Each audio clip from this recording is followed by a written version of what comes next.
গুড় দেখেন সবাই, গুড় যে আমি রেডি করতেছি খেজুরের গুড় আর কি 1 বছর ধরে বাসায় খাবার জন্য। এটা কিন্তু আমি ডিবে রাখি আর নর্মালে রাখি, বাইরে রাখি না, প্রসেস করে। আসসালামু আলাইকুম, সবাই কেমন আছেন? আমি ভালো আছি আলহামদুলিল্লাহ। ভিডিওটা হয়তো অনেক বড় হয়ে যাবে, তারপরেও সবাই দেখার চেষ্টা করবেন, একটু হলেও বুঝতে পারবেন। বোতলে ভরার পর আমি আরেকটা ভিডিও দেব। আবারও আমি ভিডিও করতে চলে আসলাম। এই দেখেন, এটা কিন্তু আমি পরিষ্কার করে নিয়েছি। আর এই যে 4টে পা 2টা মুরগির, আর এইভাবে এগুলো কিন্তু গরম গরমই পরিষ্কার করতে হয়। ভাতের মার কিন্তু আমি কখনো ফেলে দেই না। সবাই আমার ভিডিওর সঙ্গে থাকেন, তাহলে সম্পূর্ণ ভিডিওতে আমি আসলে কি বলি বুঝতে পারবেন। এই যে গুড় প্রসেসিং করতে চলে আসছি, দেখেন অনেকগুলো গুড় এখানে। আর এই যে এভাবে কিন্তু সারা বছর রাখি।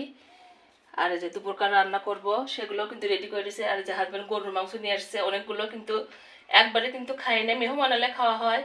যেহেতু আমরা বাসায় খাবো, ওখান থেকে প্যাকেট করে আমি রেখে দেবো, আমি আমার মতো করে খাবো। আর গুড়টা একটু খেয়ে দেখেন, দেখেন কত সুন্দর, এটা লালি গুড় বলা হয়। দেখেন কত সুন্দর, আমি ঢালছি, একটু দেখেন। বিসমিল্লাহ।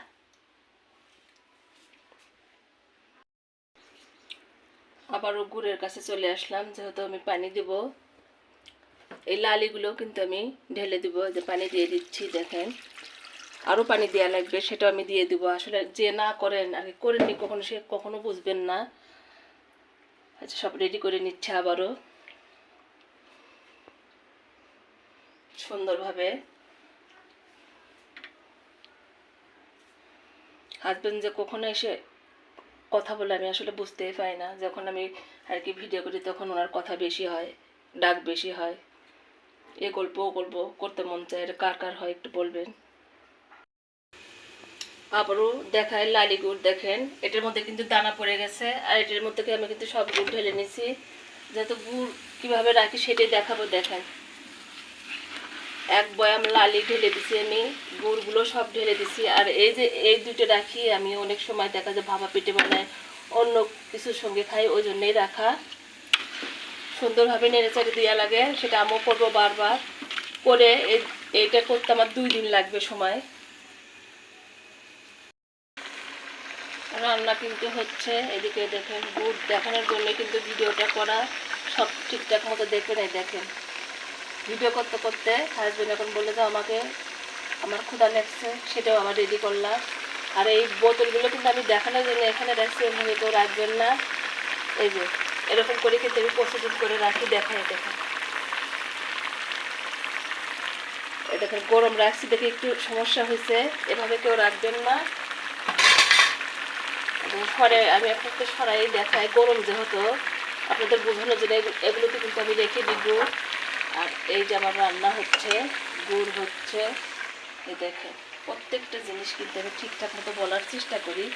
সময়ের অভাবতা পুরো সম্পূর্ণ ভিডিওটা দেখাতে পারি না। আবারও রান্নার কাছে চলে আসলাম। আর এই যে পানিটা এখন আমি ঢেলে দিব, দিয়ে ভালো করে মশলাগুলো কষাই নেব।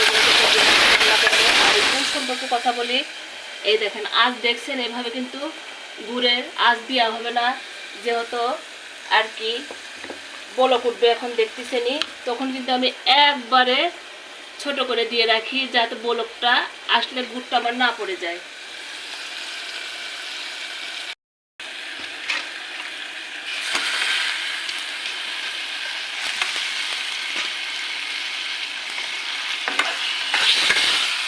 রান্না করতে করতে আমি আবারও বলি, জালের আঁচটা কিন্তু একটু ছোট করে দিতে হয়, তাছাড়া গুড় কিন্তু পড়ে যায়।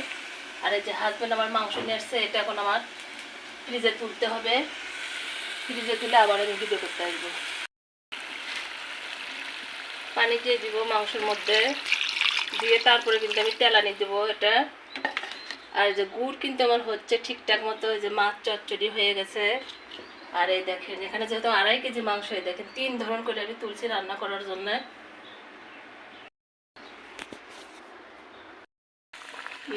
আর কি গোশটা আমি এখন তেলানি দেবো, মুরগির গোশ। আর এই যে আপনার ঘনত্বটা দেখায়, এটা কিন্তু কিছুই হয়নি। দেখেন এটাকে কিন্তু পানি পানি একবারে যখন লালি হয়ে যাবে তখন কিন্তু আমি ঢেলে নেব।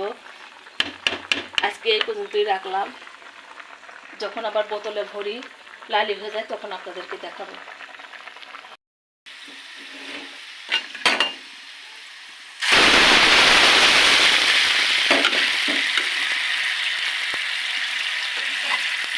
আমি আসলে একা একা ভিডিও করলে এইভাবেই করি, আর এইভাবে কিন্তু আপনাদের সাথে শেয়ার করলাম। দেখেন এখন ভালো মতো আমার রান্না হয়ে গেল।